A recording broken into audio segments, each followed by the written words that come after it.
বলেছিল আল্লাহর উপর অবিচল আস্থা এবং বিশ্বাস হবে সংবিধানের মূলনীতি। কাজে এই সকল বুনিয়াদগুলোর উপর আগামীর বাংলাদেশ আমরা দেখতে চাই। এদেশে আমি বুক ফুলিয়ে ইসলামী রাজনীতি করতে চাই। এদেশে আমি আল্লাহর কোরআনের শাসন কায়েম করবার জন্য, আমি রাষ্ট্র এবং রাজনীতিতে ইসলামী অনুশাসন কায়েম করার জন্য যে চেষ্টা করতে চাই, সেই চেষ্টা করার অধিকার চাই। যদি আমাদেরকে সে অধিকার সাংবিধানিক ভাবে ফিরিয়ে না দেওয়া হয়, যা করতে হয় আমরা তাই করব, প্রয়োজনে আমরা যুদ্ধ করব।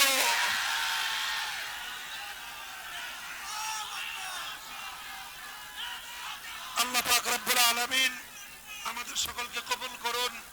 আপনাদেরকে আল্লাহ পাক রব্বুল আলামিন হিম্মত দান করুন, তৌফিক দান করুন।